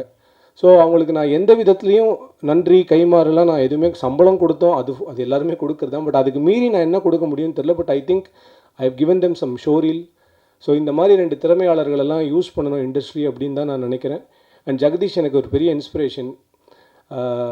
உடனே அவன் தன்னை பெரிய ஆள்னு நினச்சிப்பான், அதெல்லாம் கிடையாது. லாங் ஹேர் வளர்க்குறதுல எனக்கு அவன் ஒரு இன்ஸ்பிரேஷன், அவ்வளோதான். அவனை பார்த்து தான் நான் வளர்க்க ஆரம்பித்தேன். நீ ரொம்ப பெருசாக ஆடாது, ஓகே. அதுக்கப்புறம் என்னென்னா அடுத்தது வந்து வாசு வந்து வாசு ஒரு வித்தியாசமான கேரக்டர். படம் முடிஞ்சு ரொம்ப நாள் அப்படி போயிட்டுருக்கு, போஸ்ட் ப்ரொடக்ஷன்லாம் முடிஞ்சதுக்கப்புறம் நானே வாசுக்கு ஃபோன் பண்ணி, டேய் என்ன நடக்குதுன்னு கேட்டியாடா? இல்லை சார், நீங்களே சங்கடமாக இருப்பீங்க, நான் எதுக்கு சார் பேசி உங்களை இன்னும் சங்கடப்படுத்தணும். அதாவது அவனே முடிவு பண்ணிவிடுவான், நான் சங்கடமாக இருப்பேன், நான் டிப்ரெஷனில் இருப்பேன், நான் ஏதாவது சைக்கியாட்ரிஸ்ட் கிட்ட போய்ட்டு எல்லாம் அவனே முடிவு பண்ணிட்டுருவார். அப்புறம் நான் எதுக்கு முடிவு பண்ணுன்ற மாதிரி இருக்கும். அப்புறம் வந்து ரொம்ப பாசக்கார ஒரு கேரக்டர் வாசு. எனக்கு ரொம்ப பிடிக்கும் வாசு. அப்போ அந்த அந்த ஒரு விஷயம், அந்த ஊர் பாசம்னுவாங்கள்ல, அதுதான் வாசு. அடுத்தது மதன் லக்கி மேன்லேருந்து என் கூட ஒர்க் பண்ணுறான். ஸோ லக்கி மேன்லேருந்து டெக்னிக்கலி அவன் சொன்னதை வச்சு பார்க்கும்போது என்கிட்ட திட்டு வாங்கிட்டு இருக்கான். ஆனால் நான் என்ன சொல்கிறேன் அப்படின்னா, எனக்கு யாரை நல்லா வேலை செய்யாதவங்க வேலை செய்யலை அப்படின்னா நான் என்றைக்குமே எனக்கு கோவமே வராது. ஏன்னா அவங்களால அவ்வளோதான் பண்ண முடியும் அப்படின்னு. ஆனால் நல்லா வேலை செய்கிறவங்க தப்பு பண்ணால் தான் நம்ம எல்லாருக்குமே கோவம் வரும். மதனோட டீமும் எக்ஸ்ட்ராடனரியாக வேலை செய்கிறவங்க. அவங்க ஏதாவது ஒரு சின்ன தப்பு பண்ணால் கூட எனக்கு கோவம் வரும். அந்த குவாலிட்டியை அவங்க மெயின்டைன் பண்ணலைன்னா தான் எனக்கு கோவம் வரும் அப்படின்றத நான் சொல்லிக்கிறேன். உடனே ப்ரெஸ்ஸு மீடியா எதிர்க்க என்னை கோவக்காரன் அப்படின்னு சொல்லி மதன் கேரக்டர் அசாசினேட் பண்ணிட்டான் அப்படின்னு தயவு செஞ்சு எல்லாம் போட்டுறாதீங்க. நான் மதனை பற்றி உங்களுக்கு ஒரு விஷயம் சொல்லணும்னு நினைக்கிறேன். என் வாழ்க்கையில் மதன் ரொம்ப முக்கியமான மனிதன். லக்கி மேன் ரிலீஸ் ஆகி ஒரு 10 படம் ரிலீஸ் ஆன நாளில் தான் லக்கி மேன் ரிலீஸ் ஆச்சு. அப்போ தேட்டர்கள் கிடைக்கல, there are so many issues that happen. அதுக்கப்புறம் ஓடிடியில் வந்து மிகப்பெரிய லெவலில் அந்த படம் பேசப்பட்டது. இது எல்லாமே நடக்கும்போது அந்த படத்தில் ஒர்க் பண்ண நிறைய பேர் என் கூட அதுக்கப்புறம் தொடர்புலேயே யாருமே பேசல. ஒரு படம் ரிலீஸ் ஆகிடுச்சுன்னா நிறைய பேர் காணாமல் போயிடுவாங்க. ஆனால் நான் உடஞ்சிடக்கூடாதுன்னு டெய்லி எனக்கு ஃபோன் பண்ணி, சார் பாருங்கள் சார், இது சூப்பராக வந்திருக்கு பாருங்கள் சார், இவன் என்ன ரிவ்யூ போட்டிருக்கான் பாருங்கள் சார், டெய்லி இருக்கிறது. எதுக்கு ஒரு editor of a film should do this அப்படின்னு ஒன்று இருக்குது, அதுவும் எனக்கு. ஸோ அந்த மாதிரி நான் உடஞ்சிடக்கூடாது அப்படின்னு சொல்லிட்டு என்னை ஹோல்ட் பண்ண ஒரு எக்ஸ்ட்ராடினரி ஹியூமன் பீயிங் மதனோடைய அசிஸ்டன்ட்ஸ் வந்து என் அசிஸ்டன்ட்ஸை விட நான் ஒரு படி மேலே அவங்கள பார்ப்பேன். ஏன்னா எனக்காக உயிரை கொடுப்பாங்க லிட்ரலாக. அதுதான் அவங்கக்கிட்ட நான் ரொம்ப பிடிச்ச விஷயம். விநாயகம், அப்புறம் பிரணாத், தமிழ், இவங்க எல்லாமே மதனோட அசிஸ்டன்ஸ் கிடையாது, என்னோட அசிஸ்டன்ஸ் மாதிரி தான் நான் ட்ரீட் பண்ணுவேன். அதனால் கொஞ்சம் எக்ஸ்ட்ராவாக திட்டுவேன். அதனால் அதை பற்றி அவங்களும் கவலைப்பட மாட்டாங்க. பட் நான் ஒரு விஷயம் மட்டும் சொல்லுவேன், யார் என்னை விட்டு போனாலும் என்ன பண்ணாலும் நான் I can guarantee that Madan டெஃபினட்டாக என் கூட இருப்பான். ஏன்னா எனக்கு அந்த நம்பிக்கை மதன் மேலே என்றைக்குமே இருக்குது. அதுதான் நான் மதன் மேலே காட்டக்கூடிய ஒரு மிகப்பெரிய லவ்னு நினைக்கிறேன். அடுத்தது என்னுடைய ஸ்டைலிஸ்ட் நந்தினி வரலை. நந்தினியும் அவங்க கூட அகல்யான்னு ஒரு பொண்ணு இருக்கும். ஸோ இவங்க எப்படின்னா, எனக்கு ஏதாவது ஒரு ரெக்குவயர்மெண்ட் வேணுன்னா எப்படியாவது கொண்டு வந்துடணும் அப்படின்னு நினைப்பாங்க. ஒரு நாள் காலைல ஒரு 7:30 மணிக்கு டாக்டர் கோட் ஒன்று விட்டுட்டாங்க. எங்கே அப்படின்னு கேட்குறேன், இன்னும் 15 நிமிஷத்தில் ஷார்ட் அப்படின்னு. என்ன நடக்குதுன்னு தெரியல. ஓரமாக பார்த்தா பேசிகிட்டு இருக்காங்க 2 பேரும். இங்கே பக்கத்தில் ஒரு கிளினிக் இருக்குது, அவங்க திறக்கிறதுக்கு 8 மணி ஆகும், அதுக்கு முன்னாடி போய்ட்டு நம்ம யார்கிட்டயே கேட்டு அந்த கோட்டை மட்டும் வாங்கிட்டு வந்துடலாம். பேசிக்காக திருடுறதுக்கு பிளான் போட்டுட்ருக்காங்க. அந்த லெவலுக்கு எனக்காக ஓடினவங்க அவங்க. இந்த படத்தில் இவ்வளோ அழகாக குமரனையும் பாயலையும் ப்ரெசென்ட் பண்ணாங்கன்னா அதுக்கு காரணம் அவங்க 2 பேர் தான். ஸோ அவங்களுக்கு என்னுடைய தேங்க்ஸ். அண்ட் இந்த படத்துடைய காஸ்டிங் மிகப்பெரிய அளவில் அமைஞ்சிச்சுக்கு என்னுடைய costing director Varsha was a blessing in disguise. இந்த படத்தில் நான் எதிரே பார்க்காத நிறைய பேரை காஸ்ட் பண்ணது வர்ஷா தான். So thank you Varsha, you are so fantastic for me and for this film also. Thank you. வருஷாலாம் முடிச்சு இதுக்கப்புறம் நான் வேறு யாரையாவது விட்டுட்டேன்னா அதுக்கப்புறம் போஸ்ட் ப்ரொடக்ஷனில் ரொம்ப முக்கியமான area sound. Uday sir team வந்து எனக்கு எப்படின்னா என்னோடய வீடு மாதிரி ஆயிடுச்சு. எத்தனை தடவை நாங்கள் வந்து இந்த படத்தை எவ்வளோ வெர்ஷன்ஸ் நாங்கள் வந்து எடிட் பண்ணி என்னென்னலாம் பண்ணாலும் இந்த படத்துடைய சவுண்டுக்காக ஒரு வேலை நடக்கணும். அந்த சவுண்டு வேலையை ரொம்ப அதாவது ஒரு சுணக்கம் இல்லாமல் பண்ணணும் அப்படின்வாங்களா, அது வந்து Uday sir team, especially Saravanan, Ranjith, எஃப்எக்ஸில் இவங்க எல்லாருமே எனக்காக என்னமோ தெரில, என்ன ஒரு அவங்க ஃபேமிலி மாதிரியே என்னை ட்ரீட் பண்ணுவாங்க. அது என்னால் புரிஞ்சிக்க முடியும். உரிமையாக பேசுவாங்க, சண்டை போடுவாங்க, என் கூட சாப்பிடுவாங்க, வாங்க எல்லாரும் சேர்ந்து டீ குடிக்க போகலான்னு. இந்த மாதிரி தான் எங்களுக்குள்ள ஒரு ரிலேஷன்ஷிப் இருக்குது. And thank you Uday sir, Saravanan and Ranjith. இதை தவிர என்னுடைய அசிஸ்டன்ட் டைரக்டர்ஸ் இருக்காங்க. இந்த அசிஸ்டன்ட் டைரக்டர்ஸ் வந்து தீபக் என் கூட லக்கி மேன்லேருந்தே ஒர்க் பண்ணாங்க, கோ டைரக்டர். இந்த படத்துலேயும் கோ டைரக்டர் வேலு சார். அதுக்கப்புறம் கோகுல், விவேக், சந்தோஷ். அதுக்கப்புறம் என்னுடைய போஸ்ட் ப்ரொடக்ஷன் ஃபுல்லாக பார்த்துக்கிட்ட ஆதித்யா. ஸோ இவங்க எல்லாருக்குமே என்னுடைய தேங்க்ஸ். அண்டு கடைசியாக வந்தார் விநாயக் மகாதேவ் மாதிரி கண்ணன் ஒருத்தன் இருக்கான். கண்ணன்னு பேர் சொன்னாலே என் டீம் குதூகலம் ஆகிடுவாங்க. ஏன்னா கண்ணன் அந்த மாதிரி தான். ஒரு டேரக்டரை ஒரு அசிஸ்டன்ட் டைரக்டர்ஸ் குருவாக பார்ப்பான், இல்லை வந்து கடுப்பாக கூட பார்ப்பான், இதை வேணால் வச்சுக்கலாம். ஆனால் கண்ணன் என்னை எப்படி பார்த்தான் அப்படின்னா, என்னை புக் மை ஷோவாக பார்ப்பான். ஏதாவது ஒரு பெரிய படம் ரிலீஸ் ஆனால் முன்னாடி நாள் கண்ணன், சார் எனக்கு டிக்கெட் போட்டு அனுப்பிச்சிருங்க சார். டேய் வேறு எதுவுமே கேட்க மாட்டேடா அப்படின்னு. ஆனால் கண்ணன் ஒரு பியூட்டிஃபுல் ஹியூமன் பீயிங். இருக்கிறதுலே மோஸ்ட் இன்ஃப்ளூயன்ஷியல் இந்த ரூமில் யாருன்னு கேட்டால் கண்ணன் மட்டும் தான். நீங்கள் எந்த ஏரியாவுக்கு கண்ணனை கூட்டு போனாலும் அந்த ஏரியாவில் யாராவது ஒருத்தர் கண்ணா எப்படி இருக்கு அப்படின்னு கேட்பாங்க. எங்கே லொக்கேஷன் பார்க்க போனாலும் கண்ணனுக்கு தெரிஞ்சவங்க யாராவது ஒருத்தர் இருக்காங்க. எப்படின்னே தெரில, எனக்கு தெரிஞ்சு கலியுக கண்ணனாகவே அவன் இருக்கான். எங்கே போனாலும் எல்லாருக்கும் அவனை தெரியுது. ஸோ ஆக்சுவலாக மறைக்கிற உருவம் கிடையாது. இருந்தாலும் கண்ணன் ரொம்ப இன்ட்ரெஸ்டிங்கான ஒரு ஹியூமன் பீயிங். தேங்க்ஸ் கண்ணா. ஸோ என் அசிஸ்டன்ட் டைரக்டர்ஸ் முடிச்சாச்சு. இந்த ப்ராஜெக்ட்டுக்கு 2 ஏஞ்சல்ஸ் நான் சொல்லுவேன், கார்டியன் ஏஞ்சல்ஸ் அப்படின்னு. ஒன்று Ravi sir, is my man Friday. நான் from my heart I am telling you, நான் ஒரு டிப்பிக்கல் ஃபயர் அண்ட் ஐஸ் தான். எனக்கு கோவம் வரும், உடனே போயிடும். ஆனால் நான் கோவப்பட்டால் சாரி கேட்டுடுவேன். நான் இந்த மாதிரி தான். ஏன்னா நான் ஒரு க்ரியேஷனில் இருக்கும்போது நான் இப்படி தான் இருப்பேன். சாதாரண டைம்லலாம் நான் இப்படி இருக்க மாட்டேன். பட் எத்தனையோ விஷயங்கள் வந்து ரவி சார் எனக்காக ஹேண்டில் பண்ணது வந்து எக்ஸ்ட்ராடினரி. அந்த மாதிரி எனக்கு ரவி சார் அளவுக்கு ஒரு விஷயத்தில் ஒரு தொலைநோக்கு இருந்ததுன்னா நான் ரொம்ப பெட்டராக இருந்திருப்பேன்னு நிறைய தடவை தோணும். அவர் எல்லாத்தையுமே ரொம்ப சாதாரணமாக சொல்லுவார். இந்தியாவுக்கும் பாகிஸ்தானுக்கும் போர் அப்படின்னு, அதை விடுங்க, இவன் 10 பாம் போடும், அவன் 10 பாம் போடும், முடிஞ்சிருச்சுங்க, 3 நாளில் முடிஞ்சிருங்க, வாங்க வேலையை பார்ப்போம். நேஷ்னல் லெவலில் ஒரு த்ரெட் இருந்தால் கூட தலைவன் கவலையே பட மாட்டார். எல்லாத்தையும் சாதாரணமாக ஹேண்டில் பண்ணுவார். அந்த ஒரு விஷயம் வந்து இந்த மாதிரி ஒரு ப்ராஜெக்ட்டுக்கு ரொம்ப தேவை. So thanks Ravi sir, I really love you. And அடுத்தது ரவி சார் கிட்ட வந்து என்ன பெரிய விஷயம்னா, நீங்கள் எந்த பிரச்சனையை கொண்டு போனாலும் ஒரு சொல்யூஷன் கொடுப்பாரு. நான் இப்போ அடுத்து சொல்ல போகிறோம், நீங்கள் எந்த சொல்யூஷன் கொண்டு போனாலும் ஒரு பிரச்சனையை கொடுப்பாரு. அதுதான் என் தலைவன் ஸ்ரீனி. ஸோ நாங்கள் 2 பேர் மதன் சொன்ன மாதிரி டிப்பிக்கல் டாம் அண்ட் ஜெரி. ஆனால் நான் சொல்கிறேன், ஸ்ரீனி சார் வந்து இல்லைன்னா உண்மையிலே இந்த ப்ராஜெக்டுடைய முன்னெடுப்பு வந்து இன்னும் கொஞ்சம் ஸ்லோவாக இருக்கும் அப்படின்னு நான் சொல்லுவேன். ஏன்னா எத்தனையோ இடங்களில் ஸ்ரீனி சார் இந்த ப்ராஜெக்டுக்காக அவ்வளோ வேலை பண்ணியிருக்காரு. அவர் வந்து டெய்லி அவர் கூட காலையில் பேசலை அப்படின்னா எனக்கு வந்து பொழுதே போகாது. ஏதாவது ஒரு விஷயம் நாங்கள் பேசுவோம், அவர் ஏதாவது ஒன்று சொல்லுவார், நான் ஏதாவது ஒன்று சொல்லுவேன். அவர் கூட சண்டை போடலன்னா அந்த மீட்டிங் முடிஞ்ச மாதிரி இருக்காது. ஒரு நல்ல விருந்தோடைய எண்டில் பீடா போடுற மாதிரி நானும் ஸ்ரீனி சார் சண்டை போட்டோன்னா அந்த டீம் மீட்டிங் நல்லா இருக்குது அப்படின்னு அர்த்தம், எங்கள் டீமை பொறுத்த வரைக்கும். பட் அவர் சண்டை போடுறது எல்லாமே இந்த ப்ராஜெக்ட் நல்லா வரணும்னா இன்றைக்கி இந்த இடத்துல நம்ம பேசணும் அப்படின்றது தான் ரொம்ப முக்கியம். ரொம்ப அன்கண்டிஷ்னல் லவ், அன்கண்டிஷ்னல் சப்போர்ட்னுவாங்க தெரியுமா, அதுதான் ஸ்ரீனி சார். அதாவது குமரனுக்கு லைஃப்பில் கடவுளாக பார்த்து அமிச்ச பீப்புளில் ஸ்ரீனி சார் ரொம்ப முக்கியமானவர் அப்படின்னு நான் நினைப்பேன். அந்த அளவுக்கு Srini sir is a very very great human being. Thank you Srini sir, நீங்கள் இல்லைன்னா இது கிடையாது அப்படின்னு நான் நினைக்கிறேன்.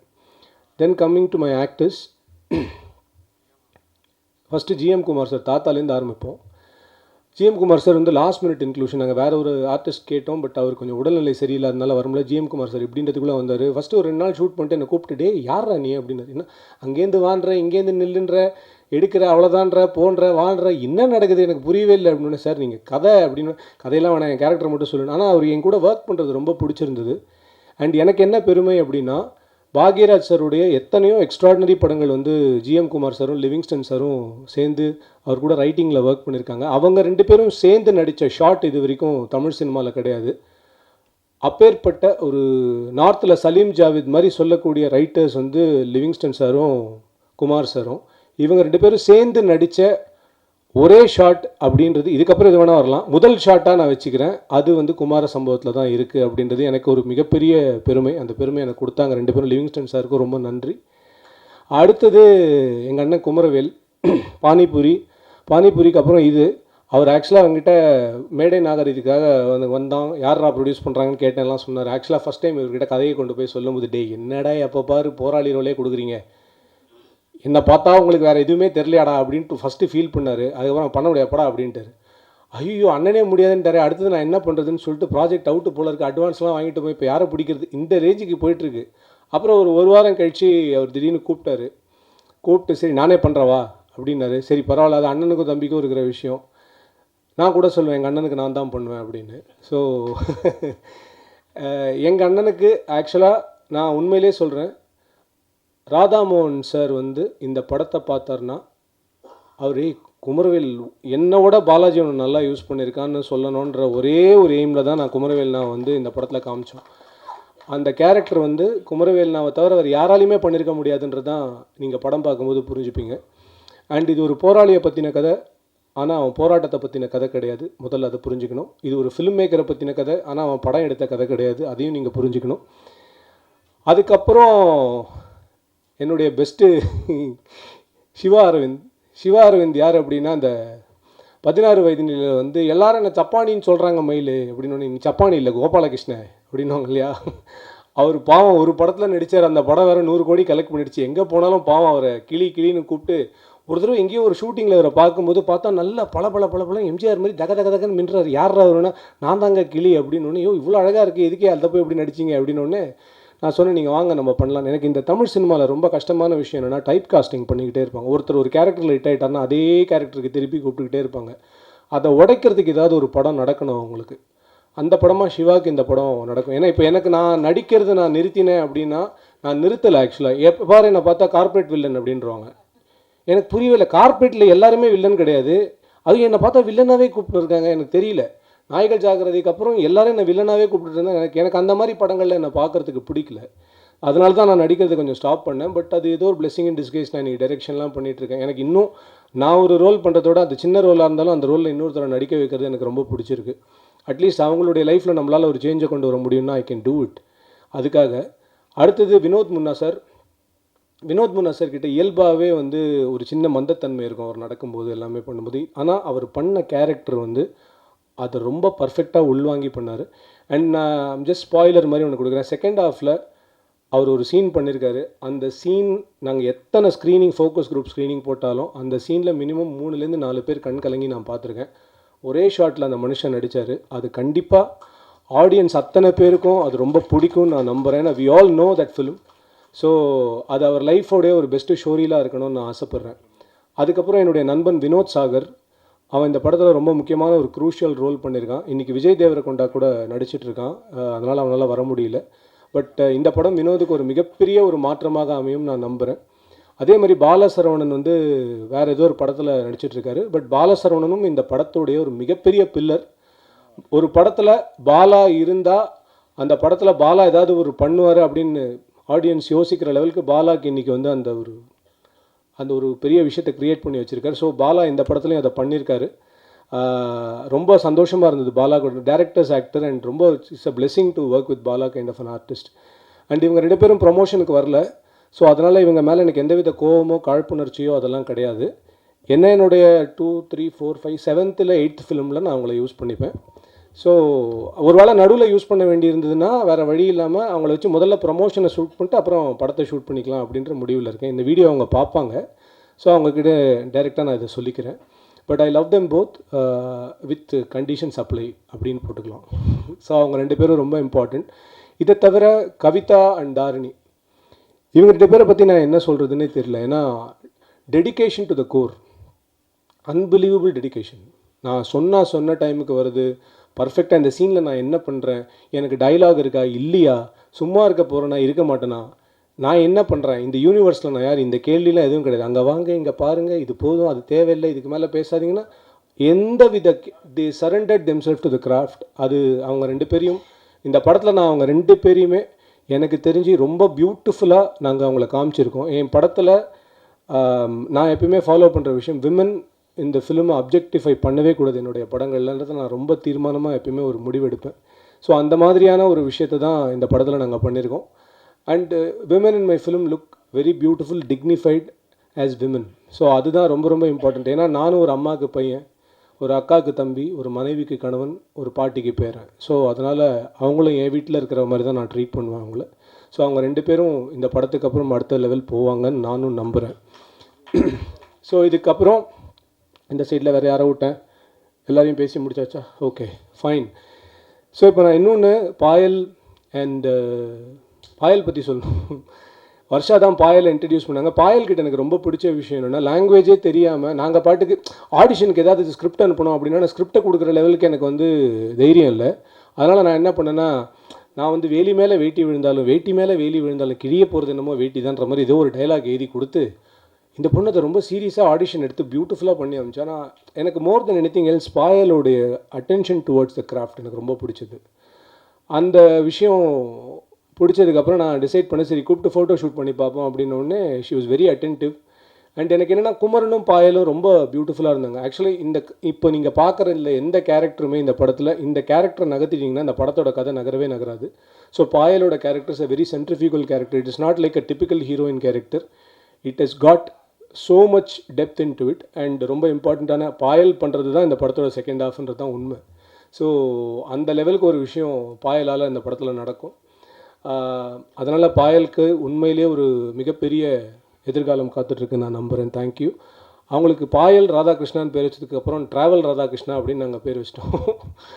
ஏன்னா அவங்க ஷூட்டிங்க்கு வேறு படங்களுக்கெலாம் போவாங்க, தெலுங்கு கன்னடலாம் போவோம். திடீர்னு பார்த்தா நாங்கள்லாம் இங்கே நாயா பேயா லொக்கேஷன் பார்க்க சுற்றிட்டு இருப்போம். Sir I am going on a solo trip to Sweden sir அப்படின்வாங்க. இங்கே அவனுக்கு காண்டாக இருக்கும். அம்பத்தூர் பக்கத்தில் நாங்கள் பார்த்துன்னு இருக்கிறோம், நீ என்னடா நான் ஸ்வீடன் போகிறேன்ற மாதிரி. ஆனால் என்னென்னா ரொம்ப அட்வென்ச்சர் ஃப்ரீக், பட் ரொம்ப ரொம்ப சின்சியரான டெடிக்கேட்டட் ஆர்டிஸ்ட். இவங்களுக்கு பெரிய வருங்காலம் தமிழ் சினிமாவில் நல்ல சவுத் இண்டியன் சினிமா கொடுக்கட்டும்னு நினைக்கிறேன். அடுத்தது தேவா அண்ணன், நான் உங்களை மிஸ் பண்ணிடக்கூடாது. தேவா அண்ணன் வந்து ஒரு கார்டியன் ஏஞ்சல் அவரும் எங்களுக்கு. அதாவது தூரத்தில் தேவா அண்ணன் எங்கேயாவது நின்றுந்தார் சிரிச்சிருந்தாருன்னா அன்றைக்கி ஏதோ ஒரு அவர் ஹாப்பியாக இருந்தாருன்னா அது ஏதோ நல்லா நடக்க போகுதுன்னு அர்த்தம். ஸோ தேங்க்ஸ் தேவா அண்ணன். ஒரு பெரிய சீனியர் பர்சன், எவ்ரிடே எங்களை வந்து ப்ளெஸ் பண்ணுறதுக்காகவே வரா மாதிரி இருக்கும். அண்ட் ராகேஷ் எங்களுடைய இபி, அவரோட டீம் அன்பிலீவபிள். ராகேஷை வந்து நீங்கள் யார்கிட்ட வேணால் பேச வைக்கலாம், அந்த மாதிரி ஒரு மனுஷன். Super Rakesh sir. And Ram and மோகன் அண்ணா மேனேஜர்ஸ் 2 பேரும் எக்ஸ்ட்ராடினரி. ஸோ இதை தவிர நான் வேறு யாரெல்லாம் சொல்லணும்னா, நான் டிசைன் பண்ண சந்தோஷ், அவருக்கு என்னுடைய மிகப்பெரிய நன்றி. நான் யாரையாவது விட்டுருந்தா மன்னிச்சிடுங்க. அண்ட் ஃபைனலாக நான் குமரன் பற்றி சொல்லணும் அப்படின்னு நினைக்கிறேன். குமரன் பற்றி சொல்கிறதுக்கு என்கிட்ட பெரிய ஸ்கிரிப்டெல்லாம் எதுவும் இல்லை. ஆனால் சொல்லணும்னு நினச்ச ஒரு மிக முக்கியமான விஷயம் ஒன்று இருக்குது. என்னென்னா, குமரன் வந்து நான் லக்கி மேன் முடிஞ்சதுக்கப்புறம் எனக்கு ஒரு தடவை ஃபோன் பண்ணி, அண்ணா எனக்கு என்னை லான்ச்சுக்கு ஸ்கிரிப்ட் தேடிட்டு இருக்காங்கண்ணா, உங்ககிட்ட ஏதாவது ஸ்கிரிப்ட் இருக்கா அப்படின்னு. நானே லான்ச் ஆனேனான்னு தெரியாத ஒரு சுச்சுவேஷனில் குமரன் எனக்கு ஃபோன் பண்ணி என்னை லான்ச் பண்ணணுன்னு சொல்கிறேன். நான் உடனே சரி சரி அதெல்லாம் இருக்குது பார்த்துக்கலாம் வா அப்படின்னு சொல்லிட்டு போய் நான் ஒரு கதையை சொல்கிறேன். அந்த கதை டேக் ஆஃப் ஆகுது. அங்கேருந்து there is no look back. குமரனுக்கு என்ன ஒரு பெரிய அட்வான்டேஜ்னால், குமரன் நல்லா வரணும்னு நினைக்கிற நிறைய பேர் குமரனை சுற்றி இருக்காங்க. இன்றைக்கி அதுதான் இந்த உலகத்தில் ரொம்ப கம்மியாக இருக்குது. So I'm so happy that குமரனுக்கு ஒரு மிகப்பெரிய எதிர்காலம் இருக்குது. And such a dedicated artist. எத்தனையோ இடத்துல குமரனால் காமெடி பண்ணியிருக்க முடியும், எத்தனையோ இடத்துல குமரனால் கவுண்டர் கொடுத்துருக்க முடியும். ஆனால் கிராஃப்டை முன்னாடி வச்சுட்டு தன்னுடைய கேரக்டரை பின்னோக்கி கொண்டு போகிறது. அவனால தான் இந்த படமே அசம்பிள் ஆனாலும், எனக்கு ஒரு 4 பாட்டு வைங்க 2 ஃபைட்டு வைங்கன்னு சொல்கிறதுக்கு வாய்ப்புகள் இருந்தாலும், எதுவுமே சொல்லாமல் ஒரு complete surrender to the craft அப்படின்றது வந்து குமரனால் பண்ண முடியும். நான் பெரிய நடிகருக்கும் உயர்ந்த நடிகருக்கும் ஒரு வித்தியாசம் படித்தேன் ஒரு இடத்துல. என்னடா பெரிய நடிகர் யாருன்னா, பெரிய பெரிய சம்பளங்கள், பெரிய ப்ராஜெக்ட், பெரிய டைரக்டர்ஸ், பெரிய மியூசிக் டைரக்டர்ஸ், இப்படி படம் பண்ணுறது, அதுதான் பெரிய நடிகர்களுடைய வேலை அப்படின்னு படித்தேன். ஆனால் உயர்ந்த நடிகன் யார் அப்படின்னா, ஒரு கதையில் தன்னுடைய கேரக்டர் என்னவோ அந்த கேரக்டருக்காக தன்னை எந்த கேள்வியும் கேட்காம ஒப்படைக்கிறதுன்னு. அந்த வகையில் பார்த்தா குமரன் ஒரு மிக உயர்ந்த நடிகன் அப்படின்னு நான் நினைப்பேன். ஏன்னா வருங்காலம் குமரனை வந்து இன்னும் பெருசாக கொண்டாடணும். அதுக்கான எல்லா விஷயமும் குமரன் கிட்டே இருக்குது. நான் குமரன் கிட்ட சாரி ஒன்றே தான் கேட்பேன். எனக்கு குமரனோட டான்ஸ் ரொம்ப பிடிக்கும். குமரனோட ஃபேன்ஸுக்கும் குமரனோட டான்ஸ் ரொம்ப பிடிக்கும். இந்த படத்தில் அதை வைக்கிறதுக்கான ஒரு ஸ்பேஸ் இருந்து வைக்க முடியாமலாம் இல்லை. நான் வைக்கிறேன்னு சொல்லி குமரன் இல்லைனா இந்த படத்தை நம்ம வந்து டிஸ்டார்ட் பண்ண வேணாம், நம்ம அதை பண்ண வேணான்னு சொன்ன அந்த பெருந்தன்மை குமரனுக்கு. தனக்கு எது ரொம்ப பெஸ்ட்டாக வருமோ அதையே ஒருத்தன் ஒரு படத்துக்காக வேண்டாம் இந்த படம் நல்லா வரணும்னு தூக்கி போடுறானோ, அந்த மனசு, அந்த ரினவுன்சிங் மனசு வந்து அவனை அடுத்தடுத்த கட்டங்களுக்கு ரொம்ப பெருசாக கொண்டு போகும் அப்படின்னு நான் நினைக்கிறேன். அண்ட் ஃபைனலி ப்ரெஸ் அண்ட் மீடியாவுக்கு என்னுடைய ஒரே வேண்டுகோள், இந்த படத்துக்கு நான் திரை முயற்சின்னு ஏன் போட்டேன்னா, நான் லக்கி மேனுக்கே இதை போடணும்னு நினச்சேன், அது போட முடியல. என்னை பொறுத்த வரைக்கும் இது ஒரு முயற்சி அப்படின்னு ஏன் போடுறோம் அப்படின்னா, ரொம்ப சிம்பிள் தான். நான் சினிமா எடுக்கணுன்னெலாம் என் வாழ்க்கையில் வரல. நான் என் வாழ்க்கையில் நடந்த எல்லாமே எனக்கு வந்து என் வாழ்க்கையில் நடந்த சம்பவங்கள் எல்லாமே அதிசயமான சம்பவங்களாக இருக்குது. நான் ஒரு ஃபினான்ஸ் ப்ரொஃபஷனல் ஆக வேண்டியவன், கடைசியில் டைரக்டர் ஆகி கிட்டத்தட்ட ரேடியோ ஜாக் என்னென்னமோ நடந்திருக்கு என் வாழ்க்கையில். பட் இந்த ஒரு வேலைக்காகவே வந்து இன்னமும் இதற்கான வாய்ப்பு கிடைக்காதவர்கள் எத்தனையோ பேர் இருக்கும்போது எனக்கு இந்த வாய்ப்பு கிடைக்குது, ஏதோ இறை அருள் அப்படின்னு நான் நினைக்கிறேன். நான் வணங்கும் முருகன் எனக்கு கொடுக்கக்கூடிய ஒரு மிகப்பெரிய அருள். ஸோ அதனால் நம்ம பண்ணுற எல்லாத்தையுமே முயற்சினே போடுவோம். ஸோ அந்த முயற்சி என்னோடய முயற்சியாக இருக்கட்டும், அது நல்லா இருந்தால் திரைப்படம்னு மக்கள் கொண்டாடட்டும் அப்படின்ற ஒரே ஒரு ஆசை தான் எனக்கு. ஸோ முயற்சி என்றைக்குமே என்னை திருப்பி இன்னொரு முயற்சி பண்ண வச்சுக்கிட்டே இருக்கும். நான் இதுதான் அப்படின்னு ஃபிக்ஸ் ஆகிட்டேன்னா அதுக்கப்புறம் பண்ண முடியாதுன்றதுக்காக தான் போடுறேன். அண்டு கடவுளுடைய அனுகிரகம் இந்த ப்ராஜெக்டில் இருக்குது அப்படின்றத நான் எங்கே உணர்ந்தேன் அப்படின்றத சொல்லி இன்றைக்கி என்னுடைய உரையை முடித்துக்கொள்கிறேன். லக்கி மேனுடைய முதல் டைட்டில் கந்தன் கருணை அப்படின்னு வச்சோம். பட்டு அந்த டைட்டில் கிடைக்கிறதுக்கான நிறைய சிக்கல்கள் இருந்ததுனால தான் லக்கி மேன்னு வச்சோம். நான் அடிப்படையில் நான் ஒரு முருக பக்தன். ஸோ இன்றைக்கி ஒரு நாள் பாம்பன் சுவாமிகள் டெம்பிள் போயிட்டுருக்கும்போது முருகன் கிட்டே போயிட்டு டைட்டிலே வைக்க முடியலப்பா என்ன பண்ணுறதுன்னு ஏதோ மனசு வருத்தப்பட்டு நான் சொல்லிட்டேன். அதுக்கப்புறம் பார்த்தீங்கன்னா முருகன் எனக்கு எப்படி அமைச்சு தரான் அப்படின்னா, நான் எடுக்க போகிற படம் அடுத்த படத்தோடைய பேர் குமார சம்பவம் அப்படின்னு ஒரு டைட்டில். அந்த டைட்டில் கூட ஸ்ரீனி சார் சொன்னது தான். இந்த படத்துடைய ஃபைனல் அவுட்புட் நான் மட்டும் டிசைட் பண்ணல, கணேஷ் சார், ஸ்ரீனி சார், குமரன், அப்புறம் ரவி சார் எல்லாரும் சேர்ந்து டிசைட் பண்ணது தான் எங்களுடைய ஃபைனல் அவுட்புட். ஏன் சொல்கிறேன் அப்படின்னா, நான் ஒரு டைரக்டர் ஒரு ப்ரொடக்ஷன் கம்பெனிக்கு ஒர்க் பண்ணுறேன்ற ஒரு ஃபீலிங்கை அவங்க எனக்கு கொடுக்கல. நான் என்னோடய ஃபேமிலிக்கு ஒர்க் பண்ணுறேன்ற ஒரு ஃபீலிங்கை அவங்க எனக்கு கொடுத்தாங்க. எந்த டைரக்டரும் ஒரு ப்ரொடக்ஷன் கம்பெனி எனக்கு தெரிஞ்சு இப்போ இந்த மாதிரி பேச மாட்டாங்க. நான் சொல்கிறேன்னா என்னை எந்த அளவுக்கு அவங்க ட்ரீட் பண்ணியிருக்காங்கன்றதை நீங்கள் புரிஞ்சுக்கலாம். ஸோ இப்போது இந்த கதைக்கு வரேன். இப்போது படத்துடைய பேர் குமார சம்பவம், அடுத்த படத்துடைய பேர். அந்த படத்தில் ஹீரோ யாருன்னா குமரன், கூட குமரவேல், கூட ஜிஎம் குமார் அண்டு காமெடியன் பால சரவணன். எல்லாத்துக்கும் மேலே இந்த ப்ரோக்ராம் இவ்வளோ சிறப்பாக நடக்கிறதுக்கு காரணம் எங்கள் அண்ணன் நிக்கில் முருகன். இதுக்கு மேலே இதுக்கு மேலே நான் முருகன்கிட்ட கேட்கவே முடியாதுன்ற லெவலுக்கு ஒரு விஷயம் நடந்திருக்கு. So I am so happy. நான் ஆடியன்ஸ்க்கு சொல்கிறது ஒன்று தான், நல்ல திரைப்படங்களை நீங்கள் ஊக்குவிக்கிறதுக்கு என்றைக்குமே மிஸ் பண்ணதில்லை. ஒரு டூரிஸ்ட் ஃபேமிலி மாதிரி ஒரு படம் எப்படி இன்றைக்கி பல நம்பிக்கையான கதவுகளை திறந்து விட்டுருக்கோ, குமார சம்பவம் மாதிரியான படைப்புகளுக்கும் அதே ஆதரவு கொடுக்கும்போது அது மிகப்பெரிய வாசல்களை, மிகப்பெரிய கிரியேட்டர்ஸை, மிகப்பெரிய நடிகர்களை கொண்டு வரும். அந்த ஒரு வேலையை நீங்கள் கண்டிப்பாக ஆடியன்ஸ் பண்ணுவாங்க. அண்டு கண்டிப்பாக நான் சொல்கிறேன், ப்ரெஸ்ஸை ரொம்ப பெருமைப்படுத்துகிற ஒரு படமாக இது இருக்கும்.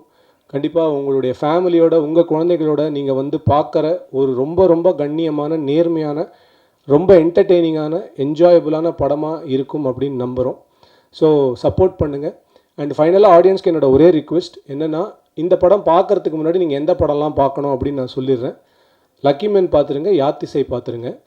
ஏன்னா ஒரு நல்ல படம் கொடுத்த டைரக்டரும் நல்ல படம் கொடுத்த ப்ரொடியூசரும் சேர்ந்து இன்னொரு நல்ல படம் தான் கொடுப்பாங்கன்னு நீங்கள் நம்புறதுக்கு அது ஒன்று தான் ஒரே வழி. சரியா? வேறு நாங்கள் எதுவும் சொல்கிறதுக்கு இல்லை. அண்டு எண்டிங்காக ஒரு பியூட்டிஃபுல்லான ஒரு விஷயத்தை பண்ணி முடிக்கணும் அப்படின்னு இருக்கோம். அது என்ன அப்படின்னா, நான் முன்னுக்கு வரும்போது என்னை தட்டி கொடுக்கறதுக்கோ என்னை வழி நடத்துறதுக்கோ ரொம்ப பேர்லாம் இல்லை, கைப்பிடிச்சு தூக்கி விடுறதுக்கு. இன்னி வரைக்கும் எனக்கு ரொம்ப சோல் ஸ்ட்ரென்த்தாக இருக்கிறது என்னுடைய அருமை நண்பர் music director GV Prakash. So GV Prakash சொல்லி தான் இந்த படத்தில் சக்தி பாலாஜின்னு ஒரு சூப்பர்பான ஆக்டரை நாங்கள் இன்ட்ரடியூஸ் பண்ணோம். அவர் 2-3 படம் நடிச்சிருக்காரு. அவர் இறுதி சுற்று, அதுக்கப்புறம் சூரரை போற்றுலலாம் அசிஸ்டன்ட் டைரக்டராக ஒர்க் பண்ணியிருக்காரு. ஆனால் இந்த படத்தில் நான் கூப்பிட்டேன்ன உடனே ஒரு பியூட்டிஃபுல் விச்சுன்னு ஒரு கேரக்டர் பண்ணார். ஸோ ஜிவி சொன்னால் அது கரெக்டாக இருக்கும்னு நம்புகிற ஒருத்தர்னா. ஸோ ஜிவி என்கிட்ட சொல்லிக்கிட்டே இருக்கிற ஒரு விஷயம், என்றைக்காக இருந்தாலும் நீ உன்னோட வேலையை பண்ணிகிட்டே எங்கேயாவது யாராவது ஒருத்தர் நோட் பண்ணிகிட்டே இருப்பாங்க அப்படின்னு சொல்லிட்டு. அண்ட் என்னுடைய வாழ்க்கையில் நிறைய ஊக்கம் எனக்கு கொடுத்த நண்பர் ஜிவி தான். ஸோ இன்றைக்கி இல்லை, என்றைக்குமே அது இருக்கும் அப்படின்னு எனக்கு தெரியும். ஸோ ஒரு 20 ஆண்டு கால நட்பு எங்களுது. அந்த மாதிரி ஜிவி எனக்கு கொடுத்த ஊக்கம், எனக்கு நல்ல டைம் வரும்போதெல்லாம் ஜிவி கொடுக்கக்கூடிய அந்த வார்த்தைகள் எனக்கு மிகப்பெரிய உத்வேகத்தை கொடுக்கும். ஸோ ஒருத்தருக்கு நல்ல டைம் வருது அப்படின்றது நம்ம தெரிஞ்சுக்கலாம். ஸோ குமரனுக்கு நல்ல டைம் வந்துருச்சு அப்படின்னு நான் நினைக்கிறேன். On that note I really want to wish Kumaran, உனக்கு நல்ல டைம் வந்துருச்சு. அந்த டைம் இங்கேருந்தே ஆரம்பிக்கணும்னு நினைக்கிறேன். ஆதி கொஞ்சம் கொடுக்குறியா?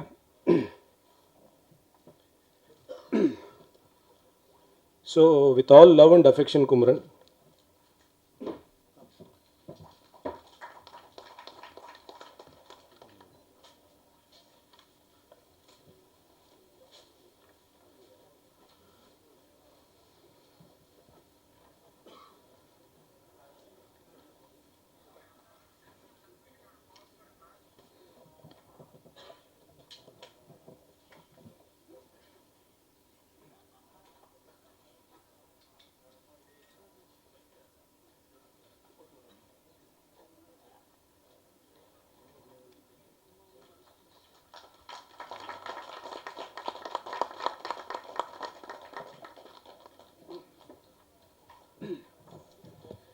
அண்ட் இதுக்கப்புறம் என்னுடைய அவுட்டோர் ப்ரொமோஷன்ஸில் உறுதுணையாக இருக்கக்கூடிய விஜய் செல்லையா, ஸ்ரீதர் அண்ட் எங்களுடைய டிஜிட்டல் ப்ரொமோஷன்ஸில் பட்டைய கலப்புற என் தலைவர் சித்தார்த், இவங்க எல்லாருக்குமே என்னுடைய வாழ்த்துக்களையும் தெரிவித்துக் கொள்கிறேன். Press and media, thank you for your time. And கண்டிப்பாக குமார சம்பவம் உங்கள் வாழ்க்கையில் மறக்க முடியாத ஒரு படைப்பாக கொடுக்கறதுக்கு நாங்கள் முயற்சி பண்ணியிருக்கோம். உங்கள் ஆதரவு கண்டிப்பாக இருக்கும் நம்புகிறோம். Thank you so much for your time and thank you so much for your love. and thank you for whatever you are going to give to us. Thank you. Thank you Nikhil Anna, thank you for organising this event. அதாவது கடைசியில் பேசுகிறது ரொம்ப கஷ்டம், என்னால் எல்லோரும் வாழ்த்து சொல்லிவிடுவாங்க, எல்லோரும் எல்லாரை பற்றியும் பேசிடுவாங்க. ஸோ இருந்தாலும் நான் நிக்கில் அண்ணாட்ட சொன்னேன், நான் ரொம்ப ஷார்ட் ஸ்பீச்சாக தான் பண்ண போகிறேன்னா நான் கடைசியிலே பேசிக்கிறேன் அப்படின்ட்டு. இதில் நான் டேங்க் பண்ணுறது எல்லோரும் இண்டிவிஜுவலாக டேங்க் பண்ண அஃப்கோர்ஸ் எனக்கு இப்போ டைம் இல்லைன்னு நினைக்கிறேன், ஏன்னா எனக்கு கொடுத்த நிமிஷம் 3 நிமிஷம் தான். So I thank my entire crew, heartful thank to my entire crew for giving me this opportunity to produce this film Kumara Sambhavam. First of all, I am so thankful எங்களோட இன்விடேஷனை ஏற்றுக்கிட்டு வந்த ப்ரெஸ் மீடியா ஃப்ரெண்ட்ஸ் எல்லாருக்கும் ரொம்ப thanks. Venus இன்ஃபோடைன்மெண்ட்டோட 2வது படைப்பு, டைரக்டான 2வது படைப்பு குமார சம்பவம். முதல் படைப்பு யாத்திசை, உங்கள் எல்லாருக்குமே தெரியும். யாத்திசையில் நடந்தது என்னென்னா, எல்லோரும் என்கிட்ட கேட்டது என்னென்னா, இண்டஸ்ட்ரி ஃபுல்லாக என் ஃப்ரெண்ட்ஸ் ஃபேமிலி எல்லாருமே என்கிட்ட கேட்டது என்னென்னா, ஃபஸ்ட்டு ஒரு படம் பண்ணுற, ஒரு ஹிஸ்டாரிக் ஃபிலிம் பண்ண போகிற, எல்லா க்ரூவும் புதுசு, ஆர்டிஸ்ட் புதுசு, டைரக்டர் புதுசு, டோட்டலாக எல்லாமே புதுசு, இந்த மாதிரி ரிஸ்க் எடுக்கணுமா அப்படின்னு என்ன ஒரு விஷயம் கேட்டாங்க. பட் எனக்கு ஃபிலிம்ங்கிறது ரொம்ப passion. I work for my passion, I work for my vision. But Yaathisai அந்த அளவுக்கு சக்ஸஸ் ஆனதுக்கு மெயின் ரீசன் நான் ப்ரெஸ் அண்ட் மீடியான்னு தான் நான் சொல்லுவேன். ஏன்னா இதே இடத்துல யாத்திசையில், இதே ப்ரெஸ் மீட்டில், இதே இடத்துல, இதே நிக்கில் நான் யாத்திசையை பற்றி சொல்லும்போது உங்களோட ஆதரவு அந்த படத்துக்கு மிக மிக மிக முக்கியம் தான் நான் சொல்லுவேன். ஏன்னா உங்கள் ஆதரவு இல்லைன்னா அந்த படம் இந்த அளவுக்கு ஆடியன்ஸ் மத்தியில் ரீச் ஆகிருக்குமான்னு எனக்கு சத்தியமாக தெரியல. ஸோ இது நான் ஒன்றும் பெருமைக்காகவோ உங்களை தூக்கி வச்சு பேசுனதுக்காகவோ சொல்லலை. நான் ரொம்ப அவுட் ஸ்போக்கன் நினச்சிக்கோங்களேன். ஸோ அதுதான் உண்மை நான் இன்றைக்கி சொல்கிறேன். அதே போல் என்னோடய 2வது படம் குமார சம்பவம், எனக்கு நல்ல நம்பிக்கை இருக்குது. யாத்திசை எந்த அளவுக்கு நீங்கள் போய் ஆடியன்ஸ் மத்தியில் ரீச் பண்ண வச்சிங்களோ அதை விட ஒரு மடங்கு அதிகமாக போய் இந்த படத்தை ரீச் பண்ண வைப்பீங்கிறத எனக்கு நம்பிக்கை இருக்குது. கண்டிப்பாக இந்த படத்தை நாங்கள் ப்ரெஷ் ஷோ பண்ண போகிறோம், நீங்கள் எல்லாருமே அதை பார்க்க போகிறீங்க. இட்ஸ் குமார சம்பவம்ங்கிறது ரொம்ப ஒரு சிம்பிளான, நான் சொல்லணும்னா it's entertainment, family entertainer. It's beautifully crafted film by Balaji. Thank you Balaji for crafting such a beautiful script, such a beautiful film. And இதை கண்டிப்பாக சொல்கிறேன், குடும்பத்தோட குமரன் சொன்ன மாதிரி மூஞ்சி சுளிக்காமல் ஒரு படம் நீங்கள் பார்க்கணும் உங்கள் குடும்பத்தோடு நினச்சிங்கன்னா அது இந்த படமாக தான் இருக்கும்.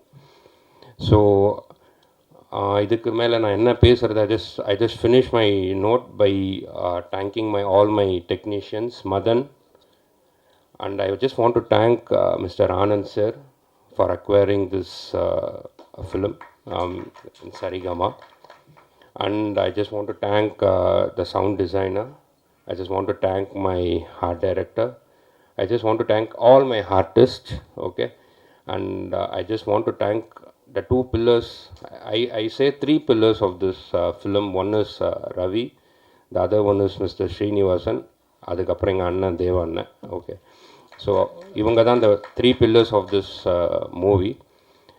அதுக்கப்புறம் I just want to have one talk with Kumaran about Kumaran is Kumaran என்னோட பாண்டியன் ஸ்டோர்ஸ் சீரியலில் நடிச்சிட்டு இருந்தார். ஒரு வாட்டி செட்டில் நானும் அவரும் பேசிகிட்டு இருக்கும்போது, குமரன் உங்களை வச்சு நான் கண்டிப்பாக ஒரு படம் பண்ணுறேன்னு சொன்னேன். ஐ திங்க் நான் பண்ணிட்டேன் Kumaran. I keep my promise always. So thanks Kumaran, thanks for collaborating with Venus Infotainment, and thanks Payal. And ஜெகதீஷை பற்றி ஒன்று விஷயம் சொல்லணும்னா, Jagadish is such a beautiful cameraman. நான் எப்படி அதை நான் சொல்லுவேன்னா, த்ரூ ஃபோன்லேயே என்னை கன்வின்ஸ் பண்ண ஒரே அளவு தான். ஏன்னா இந்த சார் ஒரு லென்ஸ் இருக்குது சார், 30,000 நம்ம யூஸ்வலாக எல்லா படத்துக்கும் யூஸ் பண்ணுவோம், பட் இந்த லென்ஸ் 75,000 ஒரு நாளைக்கு ஆகும் சார், என்ன பண்ணலாம் சார், ஆனால் குவாலிட்டி செம்மையாக வரும் சார் அப்படின்னு சொன்ன உடனேயுமே நான் என்ன பண்ணுறது, ஓகே போயிடுங்க அப்படின்னு சொல்லிட்டு அவங்க என்னை பெருமையாக சொல்கிறாங்க. நான் எல்லாத்துக்கும் நான் என்றைக்குமே எதையுமே நெகோஷியேட் பண்ண மாட்டேன். I am not that kind of character. எனக்கு quality of the film and the quality of the product is very important. Thank you Jagadish. And I just want to thank Achu. What a music, man. Seriously, the first time I heard Vidiyada Iruvondru, சீரியஸாக சொல்கிறேன், அது என் காரில் தான் play பண்ணேன். ஆக்சுவலாக இந்த team கிட்ட எனக்கு ரொம்ப பிடிச்சது என்னென்னா, நான் ஒரு விஷயத்தை எனக்கு பாலாஜி சொல்லுவார், அது அந்த நைட்டே வந்துடும், அந்த மியூசிக் வந்துடும், லிரிக்ஸ் வந்துடும், எல்லாமே வந்துடும். அது எப்படி அவங்க அதை கிராஃப்ட் பண்ணுறாங்கங்கிற சீக்ரெட் எனக்கு சீக்கிரம் சொல்லித்தாங்க. ஸோ தட் நான் ப்ரொடக்ஷன்லேயே அதை யூஸ் பண்ண ட்ரை பண்ணுறேன். So nothing more. I just thank every one. I think my outdoor marketing campaign Vijay and Sridhar and my digital promotion. I think Siddharth is doing a very good job. Thanks everyone. Please support us. Media and press, please support us. Thank you. Thanks. அனைவருக்கும் நன்றி, வணக்கம்.